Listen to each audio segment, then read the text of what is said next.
I think that if they spent half the time on filmmaking that they did on marketing, this could have been better. And I don't think I'd be going as hard on it and being as harsh if not for the fact that this thing was shoved in my face across horror socials for weeks.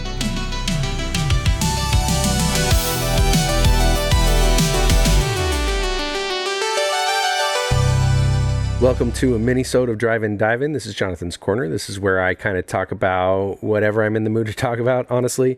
Usually movies, but could be music, could be games, could be kind of whatever is striking my fancy that day. For the first episode, since this is a movie podcast, I wanted to talk movies, and specifically I want to talk about my favorites, least favorites, and some underrated movies that I think need more attention from last year, 2025. First, I do just want to shout out some honorable mentions that unfortunately fell off of my list because there are just so many good movies in 2025. First one is Companion. Really smart thriller, super fun, incredible performances, great cinematography and location scouting. Generally just a really phenomenal production, super fun. But yeah, really great. Just barely eked it out of not making it onto my list. And another is Twinless. Very smart, very heartfelt, emotionally intense at times. But yeah, a great dark comedy. Highly recommend. And then the last one, Final Destination Bloodlines. I'm a big fan of the series. This was the best in the series for me, in my opinion. I had a great time with it. I thought that the lore expansion was awesome. Just across the board, it was really super fun time, and one that I will continue to revisit along with the first two. And as we're getting into this, I just want to remind you, hey, these are my lists. You don't have to like what I like, and you don't have to agree with me. That's where discussion comes from, and that's what this podcast is all about, is film discussion. The top 24 of 2025 is not my list of what I am saying are the 24 best films of 2025. I'm saying these are my top 24 that I enjoyed the most, that I had the best time watching. So you're not going to agree with my order and my list, and that's totally fine. Make your own list, talk about it in the comments, but be civil, right? Everybody has their opinions, and art is subjective. That's the beauty of film. So getting into my top 24, one that I didn't think was going to get a lot of attention, but ended up getting a motherfucking Oscar nom, thankfully, absolutely deserved. And that's The Ugly Stepsister. Man, this thing is so hard to watch. I watch a lot of horror. I watch a lot of stuff that's hard to watch. Gore doesn't often faze me necessarily because I look at the artistry of it and kind of the magic trick aspects of filmmaking and visual effects, and so I'm usually admiring the craftsmanship. This got under my skin so bad. It was so hard to watch and keep my eyes on the screen. Obviously not for everyone, and that's why I'm really stressing this aspect of it. It is a very brilliant script with some great characters and incredible tension, really well done practical effects, and some really hard body horror. If you cringe easily, this is not for you. But my number 24, really loved it. 2 fucking thumbs up. Next up, 28 Years Later. Not too surprising. I'm a fan of Danny Boyle. Love 28 Days Later. This doesn't have the bite that 28 Days had, but definitely better than Weeks, and I liked it better than Bone Temple as well. It was second best in the series for me. Really fun, really killer zombie flick. Some really great expansion to the lore here as well. My number 22, hopefully I won't butcher any of these pronunciations, but it's Vulcan Isadora by Joel Petrakis. I've been meaning to check out Joel's work for a long time, and I'm glad I finally did. This felt very much in the spirit of American movie, except it's not a documentary, but it has that same kind of grit and determination and honesty and earnesty. Really impressive filmmaking, very well crafted script that really gets to a lot of humanity in a very contained way. Big thumbs up. Please check it out. Really good movie that deserves your time. Number 21, Dead Talent Society. This movie was super smart, super fun, very funny, really inventive world building, and really fleshed out and endearing characters. Made me laugh even through the end credits. Just really fun and smart horror comedy. Number 20, Reflections in a Dead Diamond. Add me to the list of people online begging folks to see this movie. Visually, it is so impressive, very reminiscent of Italian greats like Bava and Fulci and even Argento at times, even though this is a French production. It's smart. It tackles some very complex topics in really clever ways, and just visually, it's absolutely stunning. Really unlike anything else that came out last year. Number 19 is a bit higher on my list than it probably is for other people. That's The Running Man. I really, really enjoyed this take on the story. I know it's a popcorn flick, but you know what? It's smart. It's brisk. The action is great. The acting is solid. Some really killer set pieces, and the action never felt tired. I feel like a lot of times with modern action, we're just kind of going through the motions and doing the same thing we've always done.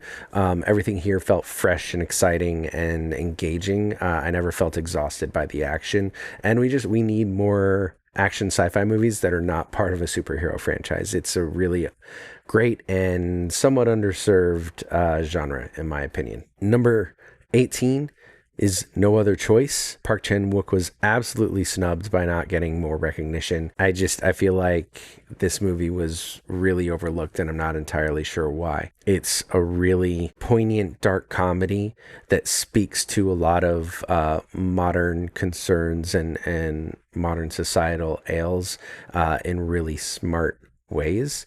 And of course, it's visually gorgeous and just generally an astounding film. Next up is Rental Family. I loved this movie. Brendan Fraser is obviously magnificent, but the entire cast is great. The story's so heartwarming. This thing is just so charming, and it's such an endearing look at humanity and what it means to care. It really just touched my heart, and both times I watched it, I left delighted and just charmed, honestly. Number 16, kind of the polar opposite of Rental Family in some ways, is Sorry Baby. One of the most gut-wrenching movies of the year. Uncomfortably earnest and just rings so true to reality in very hard ways. It unfortunately came out in a really stacked year. This movie was incredibly well done. Very moving, really deserves a lot more attention, and had it not come out this year, I think it would have seen a lot more Oscar noms and a lot more recognition, and it would have been a lot higher on my list as well. Unfortunately, there's just so much good cinema in 2025, and it kind of just got overshadowed by everything else that was out there. All right, for my number 15, this is one that, I don't think a lot of people are going to have on their lists, but I do want to recognize it because I thought it was an absolutely incredible production, and that's F1. There's a lot of pushback and discussion around this getting a Best Picture nomination, and I think all those arguments are absolutely valid. It's not in my top 10, so it wouldn't have been on my list of nominations either. I think there are a lot of films that deserve that spot. This was a very stacked year, but the Academy always likes to include one blockbuster that is kind of just more for the people, and this is what they picked this year, which is fine because I think it deserved it over Avatar, for example. I think that Kaczynski consistently brings really strong action and spectacular visuals and sound to the screen. Obviously not the best of the year.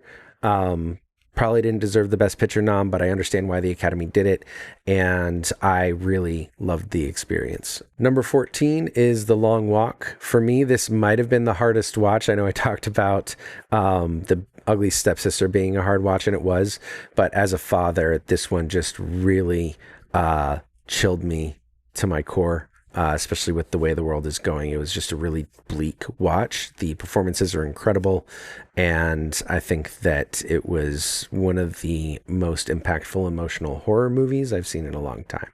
My number 13, definitely lower than probably most people's lists, but it's one battle after another. I did really appreciate it on a filmmaking level. I think it's an incredible production and absolutely an example of phenomenal filmmaking This is cinema, no question, but it was not PTA's best in my opinion. Personally, I thought that the pacing was off. It was overly long and a bit too self-indulgent for my tastes. Number 12 is Bring Her Back. I really loved Talk to Me, and I feel like they took everything that worked there and just kind of kicked it up a notch. I feel like the characters and the narrative really elevated the experience, and in my opinion, Sally Hawkins absolutely deserved some more award recognition. My number 11, I actually literally just watched because I wanted to share it with my wife as well, and that's Freaky Tales. This movie is just cool as shit. It's not going to be for everyone because it is just really saturated in a very specific visual style, but the soundtrack kicks ass. The visuals are awesome. The costuming is fantastic. The narratives are really, really cool. It's just such a tight and solid anthology that comes together in really fun ways. It's got fantastic Bay Area cameos, and it just fucking rocks, man. I love this movie. It is so much fun, and I implore you to check it out. My number 10 is my most subjective placement on this list, which may be surprising with One Battle After Another at number 13, but it's VHS Halloween. I know this isn't going to be on most people's top 20 or top 25 or maybe even top 50, and that's fine. But for me, this was damn near perfect. I love Halloween. I'm a huge found footage fan. I really like a good anthology, and this just ticked so many boxes. I especially love weird cinema and weird art, and this just like went in some really wild places, and it's the best in the series for me, in my opinion. Probably one of the most fun Halloween themed movies I've ever seen. The final sequence to this is just splatterific and insane. And I loved every minute of this. There wasn't a single segment that I didn't dig. I get some people have some qualms with it, and I know it's not going to be for everybody. But for me, easy top 10. My number 9, Marty Supreme. Exceptional filmmaking. Do not get it twisted. This is in my top 10. Consider it one of my best picture nominations, right? But it didn't vibe with me as much as I expected it to. There are some exceptional performances, and Sadfi is just a phenomenal filmmaker. There's no question there whatsoever. It just wasn't fully my vibe, and I didn't feel like it was pushing and breaking new ground the way that so many other things did this year. Number 8 is Hamnet. Devastating emotionally, beautiful cinematically, really incredible cinematography, outstanding performances. It was truly a heartbreaking exploration of loss and grief and how we mourn. And as a father, especially, it really stuck with me. My number 7 is another emotional heavyweight. It's not going to be that way for everybody, but it's Train Dreams. I know that this isn't going to hit everyone the way that it hits me and some other folks, but personally, this was maybe the most emotionally heavy film of the year. I am usually the first to criticize a movie for its pacing. I do acknowledge that this moves like tree sap sometimes, but it's gorgeous. I grew up running through the woods, and so all of the tree cinematography just really harkened to a nostalgia and this kind of unspoken homesickness that just kind of exists, as we pine for our youth. It absolutely wrecked me emotionally. I was weeping as the credits rolled. It's one of those things that just really spoke to the humanity and the truths within myself, and it's probably the movie from last year that is going to stick with me the most. Number 6 is Begonia. I still haven't seen Save the Green Planet. I really need to. Definitely looking forward to it because I absolutely loved this. It's a phenomenal movie, lots of great performances. Clemens was snubbed. He absolutely deserved the nomination. His performance was phenomenal and carried the movie. Getting into my top 5, starting off with Frankenstein. This deserved every visual Oscar that it won. Frankenstein was one of my favorite monsters growing up, and I thought that this did a really great service to the character and the story. I have my qualms with the script, but it was visually spectacular, and I loved it. Number 4, The Voice of Hind Rajab. Absolutely devastating. Unlike anything else I've ever seen, and hopefully unlike anything else I have to see in the future. Hopefully we don't have to keep making things like this. Doesn't look like that's going to be the case, but one can hope for a better tomorrow. I think this is a movie that everybody needs to see, and I don't know how else to summarize it other than devastating. Getting into the top three, starting off strong with Superman. I know, superhero movie in my top three. What am I doing? Am I even a cinephile? Yeah, because it's a great movie. Some superhero movies are great cinema, and this is one of them. In my opinion, James Gunn is one of the best working filmmakers right now. His tone and his style are just so much my vibe. I love everything that he's done. I thought that his take on Guardians was so wonderful and really elevated comic book cinema. And I think he did that here again. It has some of my favorite cinematic moments of the year, some incredible visuals. I really love what he's doing with the DC universe and with Superman as a character. And in my opinion, this is a character that's incredibly difficult to pull off in any story, let alone on film. And he really did a phenomenal job of juggling that and giving us the second best Superman on screen behind the Christopher Reeve original. Now we're into my top two. You probably know what they are and you're wondering what the order is. So without further ado, Weapons is my number two. I've been a fan of Zach Cregger's since Whitest Kids You Know, and he just continues to impress me with his talent as a filmmaker. He's smart. He's unique. He brings such an original voice and such an original talent to the horror landscape. Barbarian absolutely blew me away going in blind, and this fully lived up to my expectations after being so impressed with Barbarian. I think it's a little bit of a shame that a lot of the discourse online is getting caught up in some of the imagery and diverting the conversation into one about school shootings and school violence.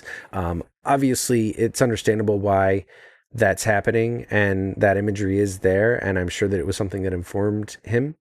But if you look at interviews with Zach Cregger, he wrote this script as a way to deal with and process the grief and the confusion around the loss of Trevor Moore.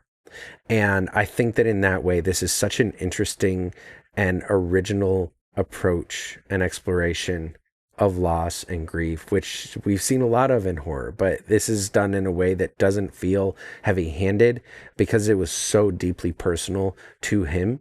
I recognize that, art is subjective and it's not beholden to the intention of the filmmaker. So those conversations that are being had around other topics are certainly valid, but I don't think that Zach should be criticized for the way he commented on school shootings when that wasn't his intention as a filmmaker. Anyway, enough soapbox. My number one is Sinners. Obviously, it's the best film of the year. It is a generational film, chock full of talent, rich with layered intention, deep with allegory, jam-packed with exceptional performances from everyone in the cast. There's already been so much said about it. I'll just say that this is my best film. I think that Coogler should have won Best Director, and I think this should have gotten Best Film, and I think it's a shame that this was the year that the Academy decided to give PTA his makeup Oscars and snub Sinners and Ryan Coogler in the process. All right, getting into my bottom 10. I talk a lot on this about bad movies and the importance of watching bad cinema, because in order to know what's truly good, you kind of have to know what's bad. And so I thought it would be good to kind of show you all what I define as bad. Again, art's subjective. This is going to be different for everyone. I also dig pretty deep into the crate of indie film, which a lot of people don't. So, obviously this list is going to be different for everyone, and somebody who doesn't watch as many movies a year as I do is not going to get to a lot of these things that are pretty bottom of the barrel. So yeah, I got 10 movies here that I consider the worst of 2025. I'm going to go through them 10 to 1, with one being the worst of the year. All right, so let's get into it. Starting at number 10 with Love Hurts. Now, there are a number of productions that didn't have some of the production value of this one, that are obviously missing the phenomenal performance of Ke Huy Quan. Maybe don't have the action spectacle budget of this, that could have taken this spot. The reason this is here is honestly the disappointment. I really, really wanted to like this. I love Ke Huy Quan. I really like action and neo-noir, but the script fumbled the bag so hard here. The overuse of voiceover from 3 different characters just absolutely boggled the mind, and the whole thing just felt like a puzzle that was taped together instead of actually properly constructed. It just did not work for me in any way, shape, or form, and honestly, it tragically ruined the experience. Next up is an indie flick called Don't Peek. pretty cool found footage in premise. Unfortunately, the execution fumbles. The concept is very cool. There's some really great costuming and character design here, creature design, I say, but just really innovative stuff visually. It was marred a bit by not actually using different formats for filming and instead using kind of the same treatment on everything that was supposed to be the found footage, which is common in low budget films. It always kind of irks me and takes me out of it. But the biggest factor here is unfortunately the acting. This is a premise that lives or dies by its main characters, and they just were not convincing. They were a chore to be around, and it just really was kind of grating as a result. Next up is Hell House LLC Lineage. I am a huge fan of the Hell House series up until this point. 1 and Origins are some of my favorite found footage movies. They're incredibly terrifying at times, and I don't understand the departure away from found footage. In my opinion, all this did was really highlight all of the ways that Cognetti struggles as a filmmaker. The script was clunky as hell. The acting was terrible. The blocking and camera positioning just completely ruined the attempted setups of suspense multiple times. Across the board, this fumbled the bag. It was just a hard watch and an incredible disappointment in a series that up until this point I really loved. Then we've got a movie called Kill Me Again. I love a good time loop movie, but this was not it. The ending was interesting, but not worth the arduous journey that it took to get there. Then we've got Tubi Original, Invasive 2, Getaway. You're like, why are you trashing on Tubi Originals? First of all, Tubi has some good shit out there. Second of all, the first movie in the series was one of those. It was a really cool little thriller. And then Invasive 2 came along and was predictable as hell, felt absolutely rushed on a production level and a script level, poor acting, clunky writing, like everything that made the first one good just seemed to be missing here, and I walked away super disappointed by what this ended up being. It was a real shame. Next up is ZombieCon Volume 1. This is a weird one. It was originally released in 2016 as ZombieCon and then re-released last year as ZombieCon Volume 1. I debated whether or not to include it. I didn't watch the 2016 to see how things may have differed, but it's clearly at least partially the same production. This one, it embodies a lot of what I think is indicative of poor indie filmmaking. The production is what it is. Like, I'm not going to criticize it for lack of budget. I think it did okay there, but it tried to stretch into too big a scale for the budget that it had. Honestly, the filmmaker wasn't really capable of honing this into a script and a production that was cohesive.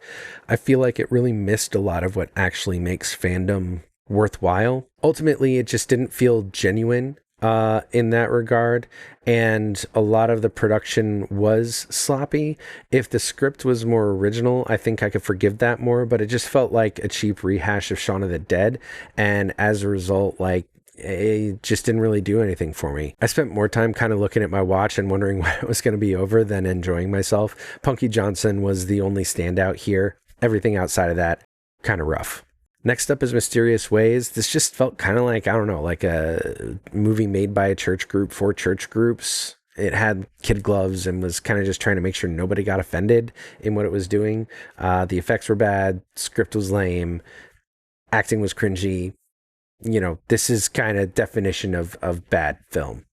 In my opinion, I always feel bad dragging down indie filmmakers. I'm not trying to trash on them. I think that, with more budget and experience, they could probably find their footing.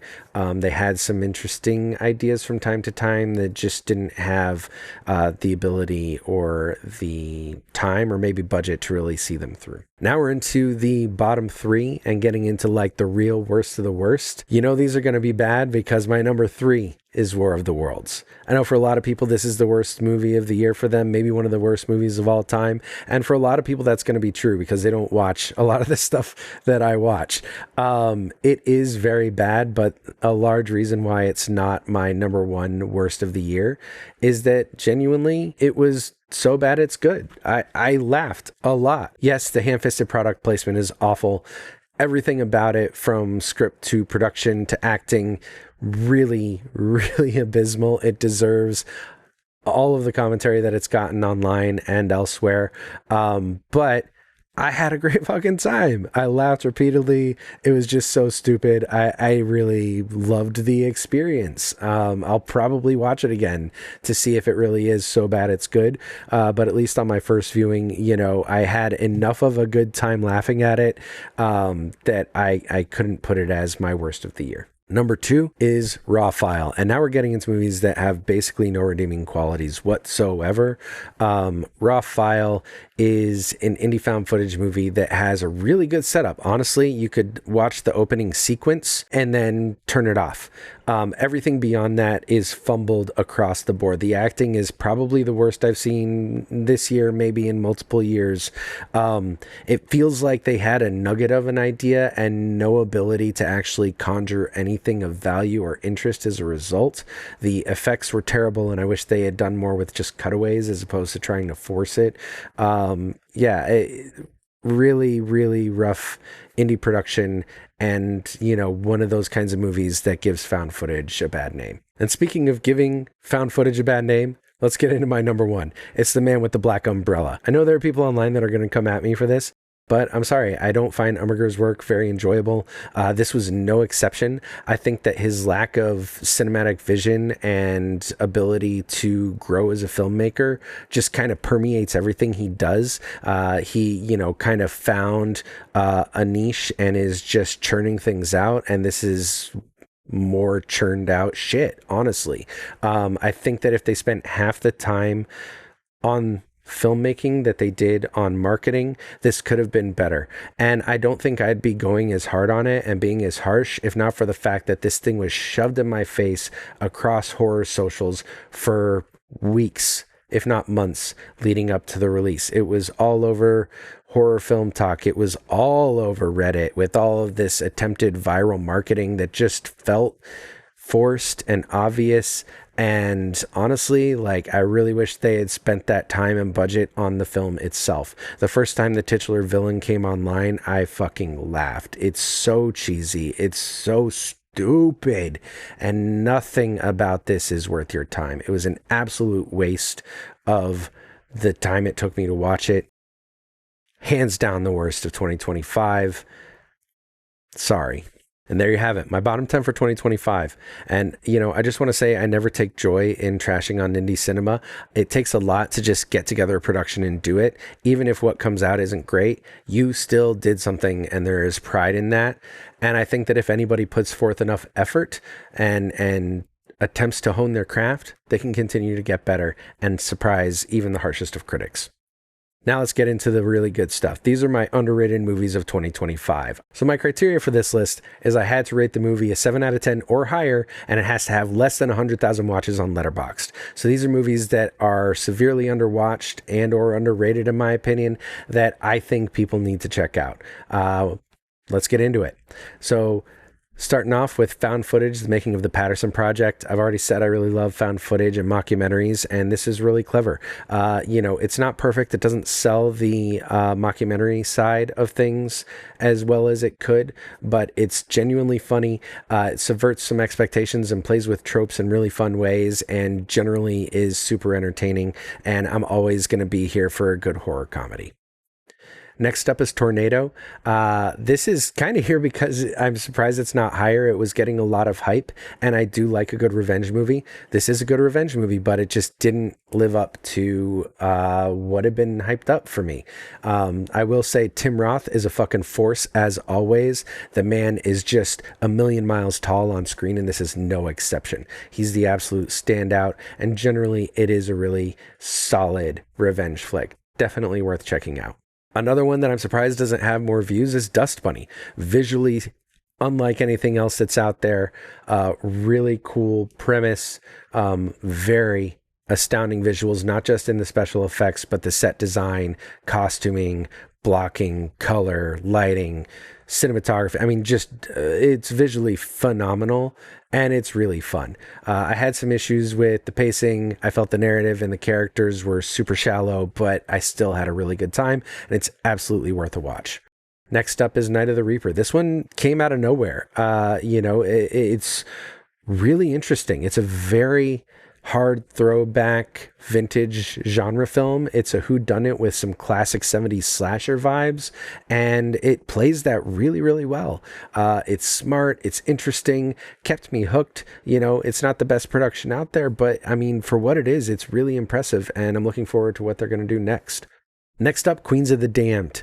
Tina Romero absolutely carrying on her family legacy, giving us a kick-ass zombie movie with some great social commentary that doesn't bog it down but lifts it up. Then we got Fackham Hall. This is a really, really stupid movie, but it's the good kind of stupid. It's smart stupid. It's got snappy pacing and a serviceable story that serves as the conveyor belt for an absolutely insane barrage of jokes per minute.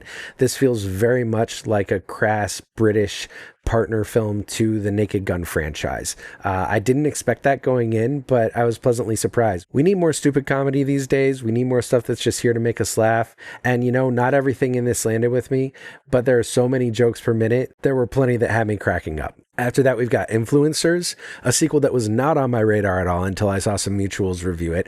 Loved the original, and I felt like this absolutely carried the torch really well. It gave us a sequel in logical ways. It kept the things I really liked about the original and played them up a little more. The increase in budget gave us some really nice production value and some gorgeous locations. Super fun, really smart. Definitely recommend the series Influencer and Influencers, and if they keep going with it, I'll keep watching. Next up is another found footage movie. It's The Decedent. I am a huge fan of Andrew Bowser, and I'm a huge fan of found footage, so this was kind of going to play well for me, except I have to say I didn't realize it was an Andrew Bowser movie going into it. When he showed up on screen, I was like, oh dang. But yeah, I mean, almost everything this guy does, I just really love. He kind of speaks my language. Onyx the Fortuitous and the Talisman of Souls was a huge surprise for me. I really didn't think that kind of internet meme character would be able to carry a horror movie, but it played so well into that vintage 80s cheese aesthetic and just gave us a really entertaining film, and that kind of had me take note of him, and I went back and watched a lot of his other stuff and loved almost all of it. If you haven't seen his movie Worm, that is just unbelievably raw and unique. Never seen anything like that. The dude does good stuff, and this is no exception. I really like when you're drawn in and just kind of on edge, wondering where the things are going to happen, and the use of security cam footage here is really, really smart. I really like the interplay and the change up of formats and actually using different format cameras for those formats instead of just doing it all in post. Quality stuff. And honestly, the script was tight. It was fresh. It felt really unique. I liked the lore a lot, and the VFX are astounding. Just some really, really killer moments. Super smart, super fun. Not going to be for everybody. I fucking loved it. After that, we've got The Baltimoreans. I love the Duplass brothers. Jay gives us a really earnest dramedy here. Not a lot happens, but not a lot needs to happen. It's just humanity kind of being laid bare, and it was really something special. It is what it is because that's what it is, and there's something really nice about that. After that, we've got The Parenting. Again, I like a good horror comedy. This has some really nice send-ups and plays with tropes really well. The script is tight. The characters are fun. It's a good movie. I liked it. Next up, we've got the remake of Deathstalker. Fuck yes. First off, just shout out to Steve Kostansky for making some truly kick-ass movies and really embracing practical effects. Man, he taps into what has always made me love genre film, and he just really carries the torch of that old school Hollywood magic in really refreshing ways. I've been thoroughly entertained by everything he's done, and this takes a really cheesy, sword and sorcery kind of crass 80s schlock movie and brings it into the modern age in really fun ways. It's gory as shit. It's a fucking blast. It's so much fun. Highly recommend to anybody that likes splatter, anybody that likes cheese, anybody that grew up watching 80s genre flicks. Just fucking watch it. This movie kicks ass. Next up on the list, we got another remake of a genre 80s flick, Silent Night, Deadly Night. This is another one that took me totally by surprise. It takes what was a good but cheesy holiday horror movie and turns it into a really gritty, grimy, gory neo-noir with lots of really great splatter and this Jim Thompson-esque narrative storytelling that really hooked me. It's just so cool. It's got some fantastic like horror neo-noir vibes that we don't see a lot of, and I was just fully taken by surprise. Loved every minute. Next up is a movie I am shocked has to be on this list, and that's Spinal Tap 2. How does this have less than 50,000 watches on Letterboxd? What are you all doing? It's Spinal Tap 2! These guys are old, yeah, but like the jokes still land, the music kicks ass, just across the board, it's phenomenal. And Rob Reiner was an absolute GOAT all the way to the end. Rest in peace, King. Next on the list is Ash. This is very much a subjective take here. I and a lot of Letterboxd disagree on this movie. It is pretty straightforward and predictable and narratively. The characters are fine, but maybe, you know, a bit flat. But visually, this thing is fucking awesome, dude. It looks great. The visual effects are rad, and it just goes some really fun places that speak to me and my tastes. So yeah, I had a great fucking time. I loved it. I think more people should check it out. It's not going to be for everybody, but if you like weird sci-fi and you like cool visuals, I think it's worth checking out. After that, we've got Alpha. This is not as good as Titan, but it's still a really good film. Tackles some difficult subject matter, and it has some really shocking moments of body horror that definitely got under my skin. Next up, we've got another movie from an indie filmmaker that I'm kind of obsessed with right now. That's Albert Birney and his new movie, Obex.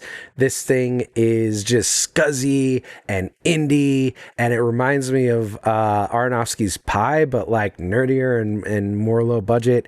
And just really, really smart. It's an interesting story, super compelling, fantastic visuals, great use of sets and locations, and just, yeah, man, like I have yet to see anything from Bernie that I haven't loved. This is really, really smart and plays to some interesting subjects, and just kind of carries this great vintage CRT aesthetic throughout, and manages to pull it off. Next up is another movie that I'm shocked doesn't have more views. It's It Ends, a really impressive indie that makes fantastic use of budget, gives us a really compelling story with some solid suspense, interesting lore, and just really immaculate vibes. I don't know how else to explain it without spoiling things, man. Just go watch it. It deserves your time. And I'm following that up with another car movie, Hallow Road. Rosamund fucking Pike absolutely killing it in this production, carrying it so hard. It's super smart, really unique. Just absolutely took me places I did not expect it to. And it's Rosamund Pike. Like, why are people not watching this movie? Go, don't look anything up. Don't watch a trailer. Don't read a synopsis. Go in blind and go see Hallow Road. Next up is the movie that I think probably deserves the most attention because it took me the most by surprise. And there are a lot of movies on this list that took me by surprise. But Code 3 came out of nowhere for me. I don't know what I expected, but it subverted just about every expectation that I had. And I was thoroughly entertained as a result. It's such a surprisingly strong film that has a lot of really important things to say, that gives it to us in really dynamic and compelling ways, and just the characters are rich and human, and I was just gripped the entire time. I am shocked that more people aren't talking about it. It just kind of got buried in this year of great cinema, and I really hope that people go back and watch it and start giving it the recognition that it deserves. Next up is The Toxic Avenger. I know this technically came out in 2023 in limited release, but its full theatrical release was 2025, and that's when I saw it. So I'm counting it as a 2025. This isn't going to be for everybody, man. It's too crass and grimy for people who aren't Troma fans, and well, for kind of mainstream viewers, I'd say. And then it doesn't go far enough for classic Troma fans. But in my opinion, it does really well what Troma thought it was doing in the 80s. It gives us just grotesque trash that is at the same time smart social commentary. Performances are great. Practical effects are awesome. Story is fun. I had a fucking blast. All right, I'm rounding out the top 5 with 5 movies that are also in my top 24, but they all have less than 100,000 views. So I'm not going to talk too much about them again, but I'm just going to implore you to go watch them. So that's Vulcan Isadora, Dead Talent Society, Reflections in a Dead Diamond, Freaky Tales, and VHS Halloween. Awesome movies, fully deserving of your time. And with that, that's Jonathan's Corner. Thanks for coming, hanging out, listening to me talk. I hope this gives you a little bit better perspective on kind of what I like about cinema, what I don't like, what I consider good, what makes me say that a movie is bad. And, hope you had a good time while doing it. We'll see you on the next episode of Drive-In, Dive-In. In the meantime, be good out there, stay safe, be kind. Peace.